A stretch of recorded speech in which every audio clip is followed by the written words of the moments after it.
কি মানুষে যে কয় মায় মরলে বাপ হয় তালই, আপনি এই হইছেন, আপনি তোমার বাপ না, আপনি তালই, আপনি যাত্রা করে শুরুই করেন গালাগালি দিয়ে। যাও যাও, কই আপনি শোনেন, এটা সুখবর নিয়ে আমি এখানে আসছি। এটা অত্যন্ত সুখবর, আমার তো চাকরি হয়ে গেছে ঢাকায়, মানে যেখানে আমরা ফ্ল্যাট নেব তার পাশেই আমার অফিস, আর পোস্ট হইতে আছে অফিসার। হ্যাঁ, তো সমস্যা নেই। এখন মনে করেন সেখানে যোগদান করতে হইলে শোনেন রাজা হলে থাকবেন আপনি, আর কাজ করা লাগবে না, কোনো ধরনের দোকানদারি ফোকানদারি বা বই বই খাইবেন। কিন্তু আমার তো পোশাক আশাক লাগবে, পোশাক আশাক বানাইতে দিতাম।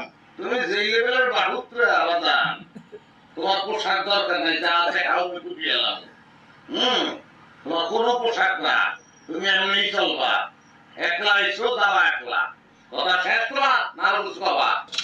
শাশুড়ি কেমন তারা আপনি বলতে চাইছেন? শোনেন, এখন সেটা মনে রাখতে হবে, আমি যাইতেছি ক্যাপিটাল সিটিতে।